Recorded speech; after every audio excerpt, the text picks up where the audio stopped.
ডারউইনে প্রস্তুতি ম্যাচে ক্রিকেট অস্ট্রেলিয়ার বিপক্ষে প্রথম দিন শেষে 212 রানে এগিয়ে টাইগাররা টপ অর্ডারের ব্যর্থতায় 100 রানে বিপর্যয় সামাল দিয়েছেন মিরাজ। সোশ্যাল মিডিয়ায় সাকিবকে ধুয়ে দিলেন আসিফ আকবর। টাইগার অলরাউন্ডারকে ঘিরে চারিদিকে নিন্দার ঝড়। জাতীয় স্টেডিয়াম এলাকার নিরাপত্তা জোরদারে বিভিন্ন পয়েন্টে পুলিশ বক্স নির্মাণের পরিকল্পনা। যুব ও ক্রীড়া মন্ত্রণালয়ের সংস্কার করা হবে মৌলানা ভাসানী হকি স্টেডিয়াম। মেহেদী হাসান মিরাজের সেঞ্চুরিতে প্রস্তুতি ম্যাচে টিকে রইল বাংলাদেশ। ক্রিকেট অস্ট্রেলিয়া একাদশের বিপক্ষে প্রথম দিন শেষে 212 রানে এগিয়ে নাজমুল শান্তরা। টস জিতে ব্যাটিংয়ে নেমে 110 রানে 6 উইকেট হারিয়ে ফেলে বাংলাদেশ। মিরাজের শতক দলীয় সংগ্রহ পৌঁছে দেয় 263 রানে। জবাবে খেলতে নেমে 2 উইকেট হারিয়ে 51 রান তুলে দিন শেষ করে স্বাগতিকরা। জাতীয় দলের নেতৃত্ব হারানোর পর এলপিএল এর বেঞ্চ গরম আর ডারউইনের এই ছবি। সবকিছু ঘটল মাত্র 1 সপ্তাহের ব্যবধানে। 3 দিনের প্রস্তুতি ম্যাচে সফররতদের লজ্জার হাত থেকে বাঁচালেন মেহেদী হাসান মিরাজ। ক্রিকেট অস্ট্রেলিয়া একাদশের বিপক্ষে দেখা মিলল সেই পুরনো বাংলাদেশের। ব্যর্থ টপ অর্ডার, তানজিদ তামিম আর মুশফিকুর রহিমের ডাক পরিস্থিতি করে আরও বেশি জটিল। টাইগার ব্যাটারদের ওপর রীতিমতো ঘূর্ণি তাণ্ডব চালিয়েছেন অফ স্পিনার কোরি রকিয়া চাওলি। ইতালিয়ান ডানহাতির সাদা মাটা বলের সামনে মুশফিক, মুমিনুল, সাদমানরা নিজেদের উইকেট উপহার দিয়ে আসেন। সে বিপর্যয় সামাল দিয়েছেন মিরাজ। খেলেছেন 141 বলে 109 রানের হার না মানা ইনিংস। কেন অন্যদের চেয়ে ভিন্ন ছিলেন এই অলরাউন্ডার? প্রথম দিনের খেলা শেষে জানিয়েছেন নিজেই, আমার জন্য একটু ডিফিকাল্ট ছিল, যেহেতু ফার্স্টে এই কন্ডিশনে খেলছি। আমি চেষ্টা করেছি উইকেটটা অ্যাডজাস্ট করার জন্য এবং পার্টনারশিপ করার জন্য, এবং প্রথম দিকে রানের জন্য খেলিনি। চেষ্টা করেছি উইকেটটা কিভাবে অ্যাডাপ্ট করা যায়, এবং পরে যখন অপরচুনিটি পেয়েছি তখন রান হয়ে গিয়েছে। যেহেতু আমাদের সামনে টেস্ট ম্যাচ আছে, এটা আমার জন্য অনেক কনফিডেন্ট দিবে, এবং আমি যে মাইন্ডসেট আপে ছিলাম এটা যদি কন্টিনিউ করতে পারি তাহলে আমার জন্য ভালো হবে এবং টিমের জন্য ভালো হবে। মিরাজ বাদে বাকিদের ব্যাটিং প্রস্তুতি যাচ্ছে তাই। চোট কাটিয়ে ওঠা লিটন দাস খেলেননি। তার জায়গায় খেলা অমিত হাসানের সংগ্রহ 61 বলে 15। 8 নম্বরে খেলেছেন সৌম্য, তার ব্যাটে আসে মাত্র 16। মিরাজের পরে টাইগারদের হয়ে দলের দ্বিতীয় সর্বোচ্চ স্কোরার অধিনায়ক শান্ত, তার ব্যাটে এসেছে 37। ক্রিকেট অস্ট্রেলিয়া একাদশের হয়ে একাই 6 উইকেট নেন রকি চাওলি।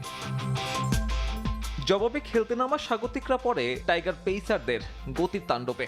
নিচের প্রথম ওভারেই ব্রেক থ্রু এনে দেন হাসান মাহমুদ, ফেরান স্যাম কনস্টাসকে। এরপরেই আঘাত হানেন তাসকিন। 2 রানে 2 উইকেট হারানোর পর অবশ্য 50 রানের জুটি গড়েছে দলটা। 212 রানে পিছিয়ে থেকে দিন শেষ করে ক্রিকেট অস্ট্রেলিয়া একাদশ। ডারউইন টেস্টে বাংলাদেশের মতোই উইকেট চান জশ হ্যাজেলউড। টাইগারদের বিপক্ষে প্রথমবার টেস্ট খেলতে মুখিয়ে আছেন এই অজি পেসার। জানালেন লক্ষ্য থাকবে মাঠে পরিকল্পনা মাফিক খেলে যাওয়া। এদিকে সাবেক অজি ক্রিকেটার কেন রিচার্ডসন সতর্ক করেছেন অস্ট্রেলিয়া দলকে। এমন কন্ডিশনে ইনজুরি ভাবনাও মাথায় রাখতে বলেন তিনি। জশ হ্যাজেলউড গতি, সুইং, বাউন্সে এক বোলারই ধসিয়ে দিতে পারে প্রতিপক্ষের ব্যাটিং লাইন আপ। ভারতকে 36 রানে অল আউট করার মূল কারিগর ছিলেন এই অজি পেসার। বরাবরই যার পছন্দ বোলিং বান্ধব উইকেট। তবে সেই হ্যাজেলউডই বাংলাদেশের বিপক্ষে ম্যাচে চাচ্ছেন উইকেটটা যেন মিরপুরের মতো উইকেটে হয়। আন্তর্জাতিক ক্যারিয়ারে 400-র বেশি উইকেটের মালিক হ্যাজেলউড বাংলাদেশের বিপক্ষে টেস্ট খেলবেন প্রায় 10 বছর পর। ইনজুরিতে খেলা হয়নি শেষ ওয়ানডে ও টি-20 সিরিজ। সম্প্রতি সাবেক অজি পেসার কেন রিচার্ডসনের পডকাস্টে টাইগারদের বিপক্ষে খেলা নিয়ে উচ্ছ্বাস প্রকাশ করেন 34 বছর বয়সী এই ক্রিকেটার। আমার মনে হয় না এই সিরিজের অন্যান্য পিচের মতো বাউন্স বা অতিরিক্ত সিম মুভমেন্টের উইকেট হবে। বাংলাদেশের কন্ডিশনের মতোই লো বাউন্সের উইকেট হবে। ম্যাচটাতে আমাদের জন্য কিছু অপ্রত্যাশিত ফলাফলও আসতে পারে। প্রতিপক্ষের কাছে এই কন্ডিশন অজানা, যে কোনো কিছু হতে পারে। আমিও ম্যাচটার জন্য অধীর আগ্রহে অপেক্ষা করছি। বাংলাদেশের বিপক্ষে 2 ম্যাচেই ব্যাটিং বান্ধব উইকেটের দাবি জানিয়েছিলেন অ্যালান বোর্ডার। 3 দিনের প্রস্তুতি ম্যাচে প্রথম দিনে বাংলাদেশের 6 উইকেট নিয়েছেন ডানহাতি স্পিনার কোরি রকি চাওলি। অজি স্কোয়াডের 4 পেসারের সঙ্গে প্রস্তুত করা হচ্ছে নাথান লায়নকে। ডারউইন ম্যাকাইয়ে অজিদের পেস বোলিং সামলানোর জন্য হোমওয়ার্ক করেছে শান্তর দল। তবে প্রস্তুতি ম্যাচে বাংলাদেশকে চ্যালেঞ্জে ফেলেছে স্পিনিং উইকেট। আসন্ন সিরিজে যে কোনো পরিস্থিতির জন্যই পরিকল্পনা করেছে অজিরা। নিজের ও দলের প্রস্তুতির কথা জানালেন অস্ট্রেলিয়ান তারকা। বাংলাদেশের উইকেট নিতে আর রান আটকাতে আমাদের পরিকল্পনা আছে। অল আউট করাটাই লক্ষ্য এবং করতে পারলে অবশ্যই ভালো লাগবে। আমরা আমাদের সহজাত খেলাটাই খেলবো, তবে সময়ের সঙ্গে আমাদের গেম প্ল্যানে পরিবর্তন আসতে পারে। বর্ডার গাভাস্কার ট্রফির মতো বড় সিরিজের আগে টাইগারদের বিপক্ষে টেস্টকে প্রস্তুতির বড় মঞ্চ হিসেবে দেখছেন সাবেকরা। কেন রিচার্ডসন জানান, কন্ডিশন বিবেচনা করে ম্যাচে সিদ্ধান্ত নেয়ার। এছাড়া ইনজুরি নিয়েও সতর্ক করেন অজিদের। সাকিব আল হাসানকে সমর্থন করে এখন ক্ষমা চাচ্ছেন তার অনুরাগীরা। সঙ্গীত শিল্পী আসিফ আকবর নিন্দার ঝড় তুললেন সোশ্যাল মিডিয়ায়। হাজার হাজার মানুষ আবার সেটার সাথে সহমত প্রকাশ করলো। 2 বছর 2 আগেও যে সাকিব ছিলেন দেশের হিরো, তিনি এখন হয়ে গেলেন ভিলেন। এই রোলটা সাকিব নিজেই হয়তো বেছে নিয়েছিলেন। কদিন আগে সাকিব আল হাসানের সাথে কেক কাটলেন আর সময়টা বদলে যাওয়ার পর বললেন, আমি লজ্জিত, দুঃখিত, ক্ষমা প্রার্থী। আর দেখুন, কমেন্টে বলা এই কথার মতো সত্যি বিপ্লবীরা অন্ধভক্ত হয় না। সাদাকে সাদা, কালোকে কালো বলতে জানেন। 2024-এ ছাত্র জনতার আন্দোলনের সম্মুখ সারিতে থাকা শিল্পীদের মধ্যে আসিফ ছিলেন সবার সামনে। জুলাইকে মনে প্রাণে ধারণ করে সাকিবকে যেন দূরে ঠেলে দিলেন আসিফ আকবর।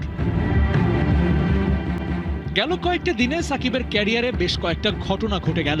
পতিত সরকারের প্রধান যিনি ছিলেন, তার ফেসবুক লাইভে এসে নিজেকে এখনো সেই দলটার কর্মী বলে সাকিব একরকম প্রমাণ করেই ছাড়লেন। আর যেন বললেন, আমার রাজনৈতিক মতাদর্শের জায়গাটা এখনো ঠিক আগের মতোই আছে। আর সেই ঘটনার পর মাগুরার বাড়িতে হয় হামলা। তার গুণগ্রাহী যারা ছিলেন, ওরা ব্যাপারটা ঠিক মেনে নিতে পারছে না। সাকিব কেন বোল্ড হয়ে পতিত সরকারের পক্ষে সাফাই গাইলেন, সেই হিসেবটাও মেলাতে পারছেন না আসিফ আকবরের মতো গুণী শিল্পী। অথচ মাস কয়েক আগে যখন তিনি বিসিবির দায়িত্বে ছিলেন, তখনও সাকিবের জন্মদিন উদযাপন করতে গিয়েছেন আর ওকে নবাব বলেও আখ্যা দিয়েছেন। কিন্তু সময়ের পরিক্রমায় সেই আসিফের কাছেই সাকিব হয়ে গেছেন ভ্রাত্য। এমনকি তার জন্য ক্ষমা পর্যন্ত চাইলেন আসিফ আকবর। ক্রিকেট ক্যারিয়ার শেষ করার আগে সাকিব রাজনৈতিক ক্যারিয়ার শুরু করে অনেকটা বিপাকেই পড়েছিলেন। মাস 6 পাওয়ার হোল্ড করার পর তার দলের পতন হয়, আর সেই সাথে সাকিবেরও যেন হারিয়ে যাওয়ার হয় শুরু। অ্যাক্টিভ ক্রিকেটার সাকিবকে কেউ ফর্মের দোহাই দিয়ে স্কোয়াডের বাইরে রাখবে, সেটা কল্পনা করাও ছিল কঠিন। কিন্তু তাকে হিসেবের বাইরে রেখেই এখন চলছে সব প্ল্যান। কারণ দেশে ফিরতে পারছেন না, দলের সাথেও তার এখন আর অনুশীলন করা হয় না, তাই ওকে রাখার প্রশ্নটাও আর আসে না। সাকিব কি জাতীয় দল লাল সবুজের প্রতিনিধিত্ব করাটা কি মিস করেন এখনো? অস্ট্রেলিয়ায় প্রস্তুতি ম্যাচে একমাত্র সেঞ্চুরি করলেন মেহেদী হাসান মিরাজ।